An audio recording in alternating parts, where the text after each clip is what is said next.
Patricia Windrow again at the Cable Easel, bringing you a program of painting and drawing from life.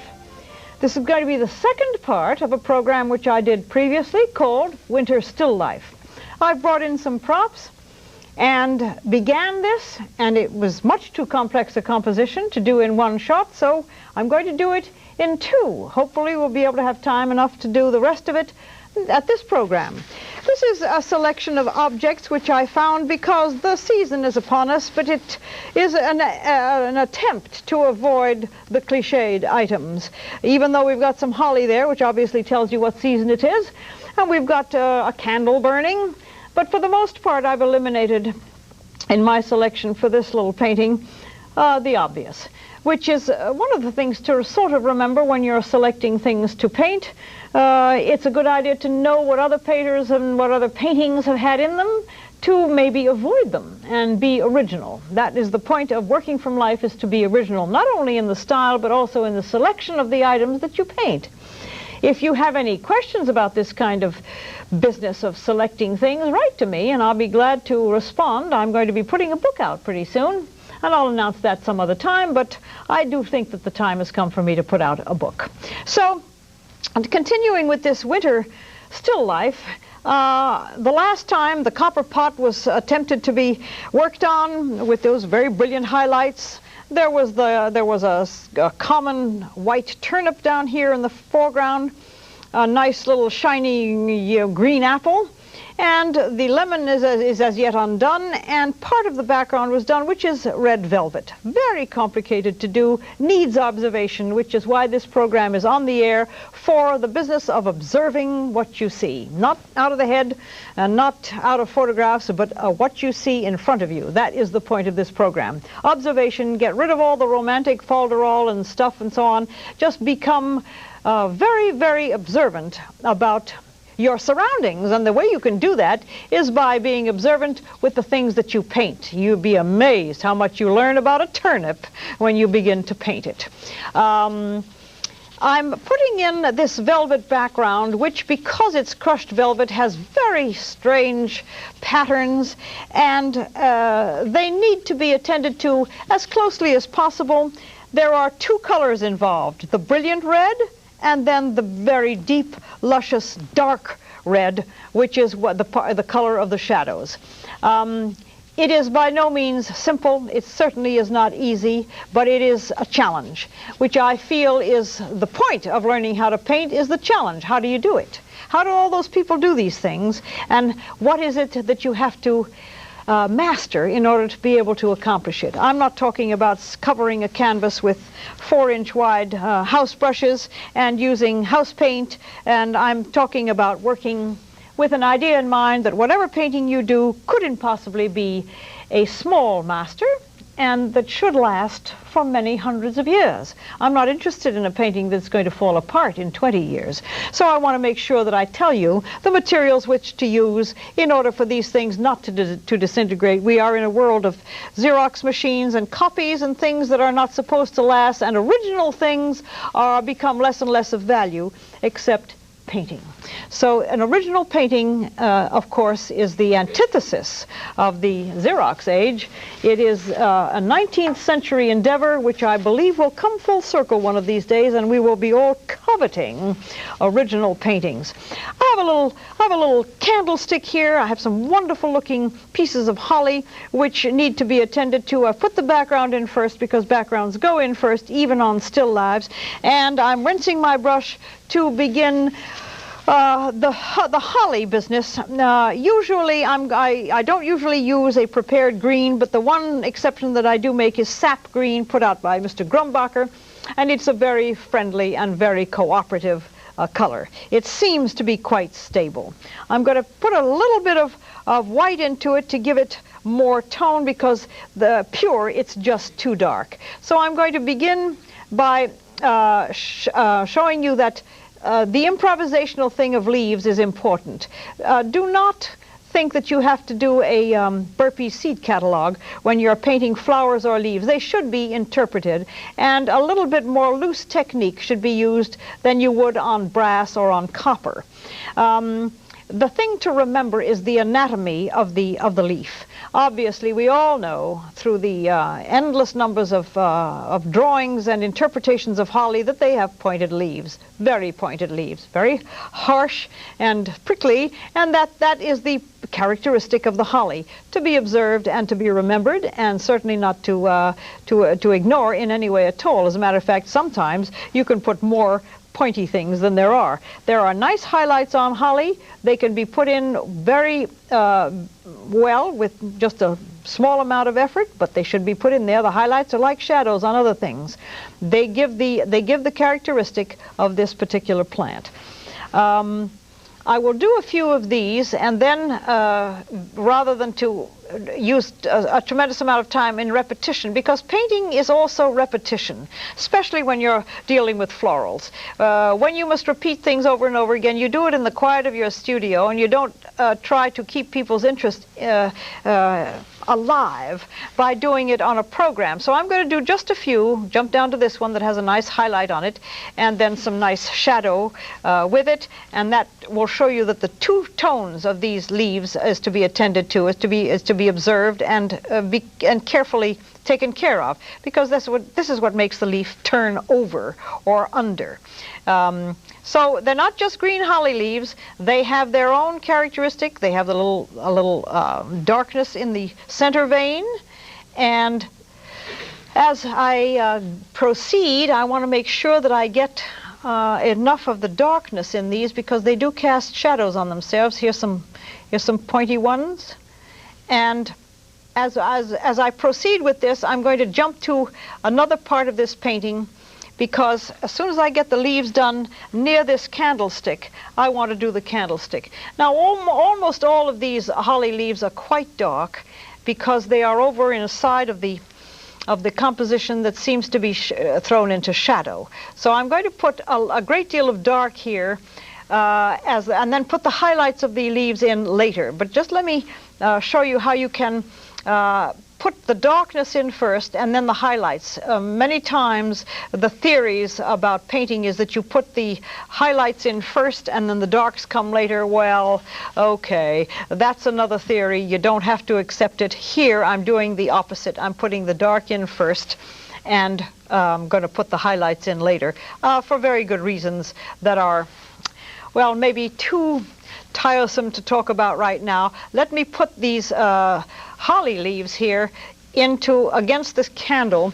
They are providing a nice dark area behind which the brilliance of the flame is going to be able to be clearly seen. Instead of its being against the light red part of the velvet, these holly leaves are going to provide a dark background for the light, for the flame.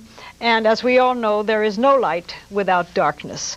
I'm not sure that that's any kind of a hard and fast rule in anything else but painting and life. When the life's darkest moments are there, somewhere there is a light one. My philosophy is really not working too well, so just let me continue with the holly leaves. And there I've got I've prepared a background to receive this candle composition. I see that Well, okay, no, it's all right. The candle seems to have been burning somewhat, and it gets lower and lower, as those things tend to do. But the candle is a very simple and plain. It is not pure white, even though I know it's a white candle, but in this composition, it is not white. It becomes pale at the top, but it has a mixture, a little bit of umber on it,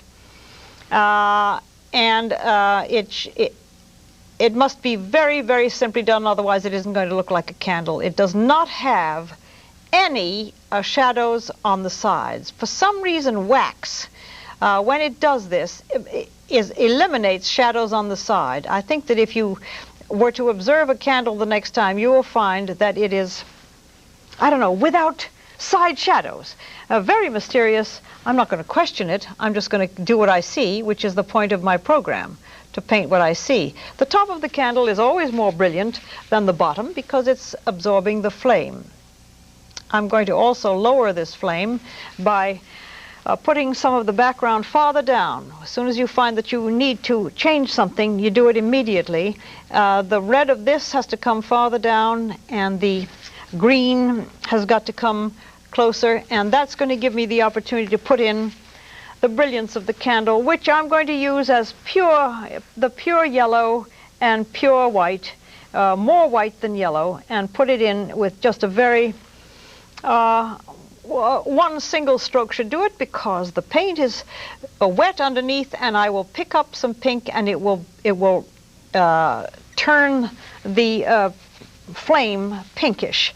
There's also a touch of blue at the bottom of the flame, only to be found out when you observe it.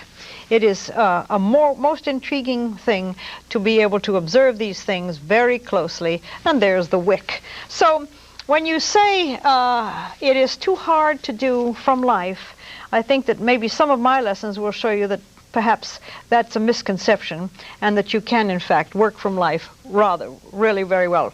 I'd like to be able to put a small amount of that wax, bulge it out a bit, as we just saw a close-up.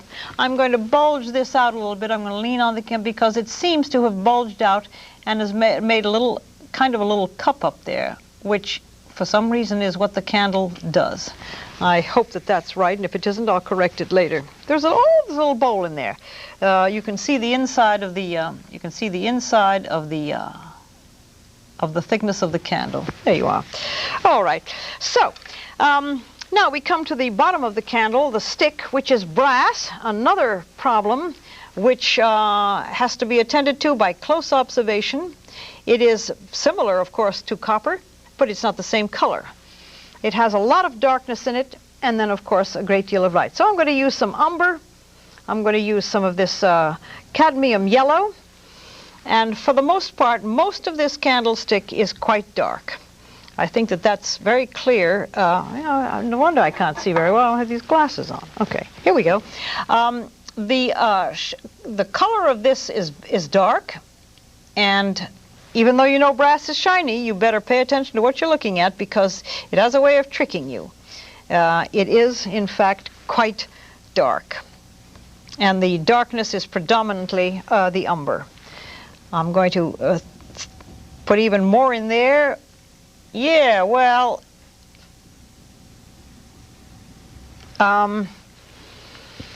sometimes when I make these lines, I can't talk. I find myself so in need of having a steady hand that I have to stop speaking.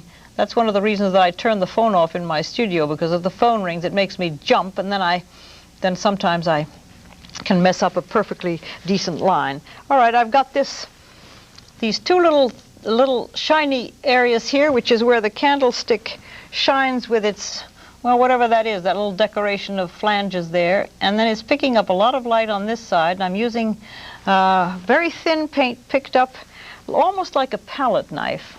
And I've got these coming up here. This continues on the side. Then there is a lovely brilliance here. And then there are two nice shiny ones doing this up there, only they're thicker. Okay, they are thicker. They do that. There we are. And the border has two shiny places on it. And of course the rim is going to have another one. As you can notice, I am talking less and less as I do these very small things that need to be carefully done. If I have any credibility at all in this business, I have to be able to make brass shine, and I have to be able to tell you how I do it. Here is another set of little flanges here, and then below that comes a sort of a lovely skirt of brilliance coming down into the darkness there. And then the rest of it seems to be quite plain.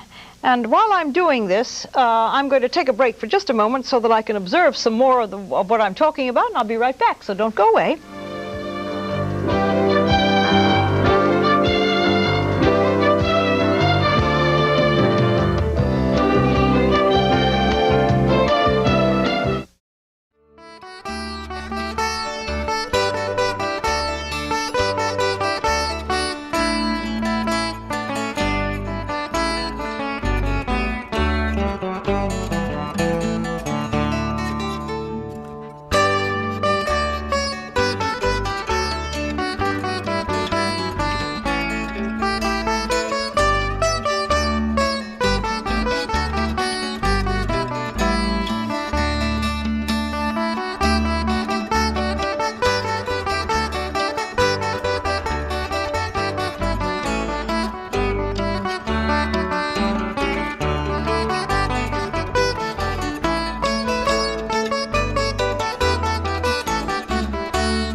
We're back again now to try to finish and wind up this painting called Winter Still Life. A number of things have happened here. We've attempted to do many textures, one of them being copper, another one is a turnip, another one is an apple. We're going to play around with a lemon. I've attempted to work with a flame and some holly, and the whole thing is not just a composition in color and composition, but it is also a problem of texture, which when you're dealing with realistic painting, texture is important. There are many abstract paintings that don't have that feeling or the need to have the feeling. It is an entirely different area of art. And nothing to be condemned by it, but it is not this one. So when I start talking about all of these components of texture and so on, it's because that's this style of painting. I'm going to work on the little box now, even though the candlestick probably needs a little bit more. Well, let's see if we can get the little, well, let's work on the box. Okay, I'll get the box going. The box is predominantly a little yellow piece. It has a circular shape. It's a little bowl, sort of, which means that it's going to get darker over here on the edge, and I have some on the end of my brush, which means that it very conveniently is making it look like it's going around.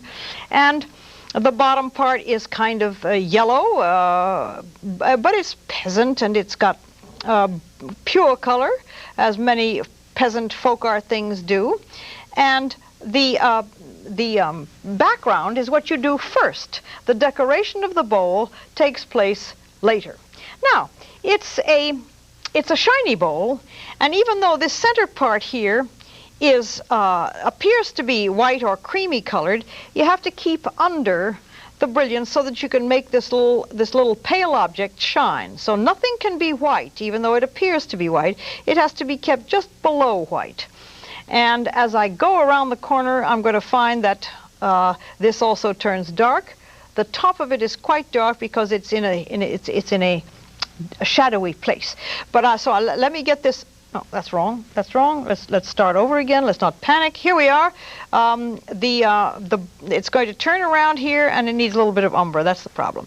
It needs the umber to make it look as though it's going around the corner. And all of these things can be blended either with this brush or take a clean one, and use the clean one as a sort of like a feather duster. It makes it all very, very smooth and seamless, which is what you want when you're dealing with smooth and seamless objects. I bring out another brush, even though I always work with one, to show you that at times another one is needed for this very purpose.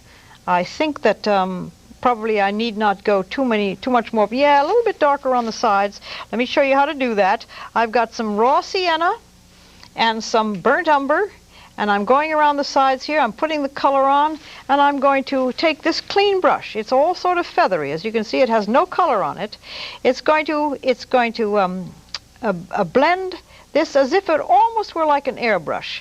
But I'm doing that because I just spoke to you about texture, and this has a texture which needs to be carefully observed and taken care of. There is the smooth texture of this little highly varnished wooden candy box. The top is more decoration than anything, but it does have a background in spots, so I'm going to put that whole background in so that I would not have to fill the background in afterwards. The border of it is quite brilliant, and that can be done just by having a clean brush and white and a touch of the yellow, and get the pale border of the lid in before anything happens, before you start working with the decoration. As you can see, I'm observing the form of this little candy box more than I am the decoration. The decoration will come later. This seems to be a little bit paler down here. All right, decoration. Decoration means that you are not illustrating a Sears and Roebuck catalog here. You're doing an interpretation of this piece. So I'm going to begin by putting the little red spots in. Okay, there is a rather handsome flower here with petals that come out this way, but as you can see, I'm not going to spend a tremendous amount of detail because I don't want it to rob me of the interest of the rest of the piece. Here's the round one, here's another round one underneath. Then we come to the flower again, which of course is a little bit tulip-shaped, and I'm not going to completely ignore the shape of the flower because it is a tulip-shaped thing, and that's the flavor of it. And as you come around the bend here, this little red thing is going to be darker. Didn't have to do that. It's going to be a little bit darker because it's in shadow. Everything that goes into shadow has got to be darkened. At the top, the brilliant yellow, I'm using brilliant, real, show enough cadmium red right out of the tube. And these flowers are in a different position.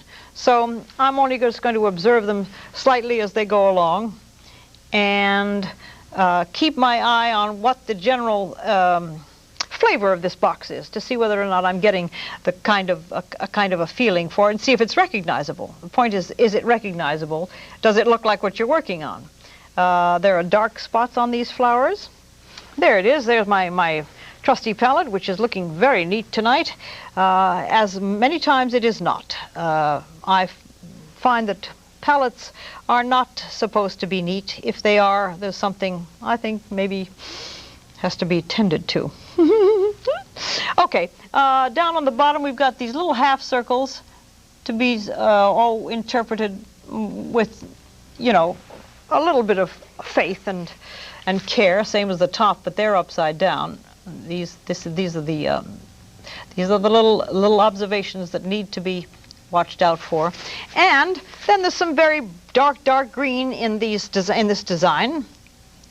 As you can see, I'm not going to spend tremendous amounts of time on the detail because the artist that made this little bowl did that.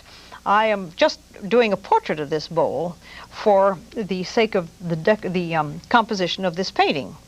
As you can see, it begins to kind of look like it. It's not entirely exact, but I just need to have the feeling of it. Okay. Then, of course, there are the black lines that have to be done with a certain amount of care, but not boringly so. The black lines should not take over and make you have your eye travel to the black lines. Okay. Well, The progression of a painting like this, of course, it is obvious that you cannot do something with as many components and as many complexities as this has and polish it off in a little while. I take these things home and I refine them and I bring them back to show you. The last time I did this, I showed you that this was a piece that I had done here, and I worked on it, and this is the result of it. There is another one that I did here once before. It has not yet been worked on, but it has tremendous possibilities. It was done a little while ago. I'm going to take that home and refine it and then bring it in to show you again, because working with, and there is another one of the daylilies that I did. I introduced a Japanese print behind it. So all of the things that I do on this program, I don't just discard and say, well, that was a lesson and the heck with it. It has to become a finished piece for me to feel as though I have really accomplished something in the way of teaching a little bit of this technique and the style of working from life. However, I don't ever want anybody to think that I can knock off finished paintings in a half an hour. That is totally erroneous and false, and I would never attempt to let anybody think that I do that. I was talking about the highlights on this little varnished bowl. There are two of them down here in the little pedestal. And then there is a rather brilliant one. Oh, we have some little wigglies up there. Okay, let's see if I can get the wigglies in. I'm not sure that my brush is going to be fine enough tonight, but let's see if I can get a kind of a feeling about the little wigglies. They're little lying down S's, as I see, so I'll just sort of do little lying down S's.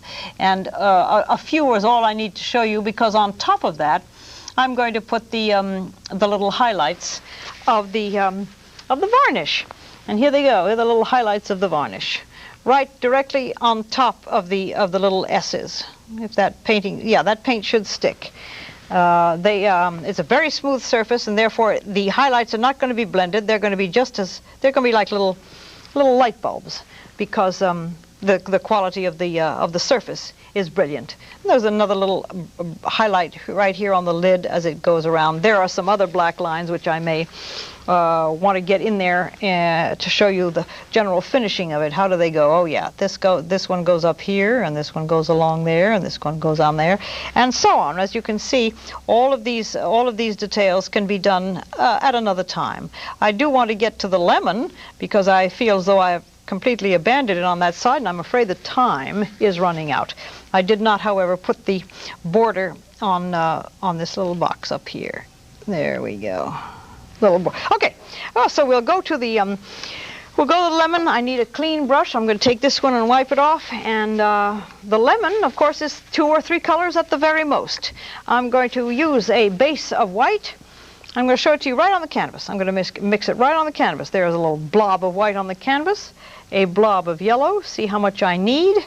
And if it's too much, let's see. If it's too much, no, that's a pretty brilliant lemon, and it has there's so much light in the steer that it doesn't cast too much shadow. So I've left the canvas free to receive this lemon. The background is behind it, of course. The red has been put on behind it, and that will show you how brilliant this thing will stand out. All right, we're coming down towards the darker side, which is burnt sienna, a little bit reduced. A burnt sienna near the bottom, and I can in fact go close enough to the red paint and not have it worry me too much, because it's very much the same kind of tone. I've got to make sure that I don't make that so dark that it fails to look like a lemon anymore. So here we are. I've got to use some pure yellow here instead of any white.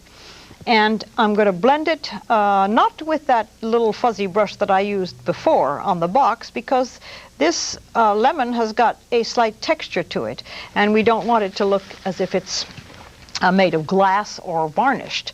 Here's a little protruding part of the lemon that sticks out. It's a little bit paler than the rest, and it has its own shadow. It casts its own shadow, which is right under here. Quite dark. There's some burnt umber in that as well. There's the little dot here on it, a little dot right there, and then the shadow underneath is quite pronounced because of the intensity of the lights here. in the studio, and that should be blended somewhat like so. If we stand back, maybe I can get you will see that the lemon, in fact, does have some, a little texture, little highlight textures of the little sort of pock marks that a lemon has. And that's the, okay, well, you know what, as most things, this has now almost come to an end. I have picked a complex subject matter, and that's okay. That's the point of these lessons, to find complex things. It is ridiculous to think that you can pick something simple and continually repeat it. It becomes boring, and you don't get anything out of it. So the complex ones are great fun. They need to be attended to. This is, of course, if that's your calling. If you want to be a painter, then paint. Get the stuff, and no matter how hard it is, just keep looking at it. I appreciate your watching me. I hope you got something out of it. Keep your brushes clean, and watch the show whenever you possibly can. I think we come up with a lot of different ideas. This is Pat Windrow at the Cable Easel, wishing you, saying thanks for watching, and bye-bye.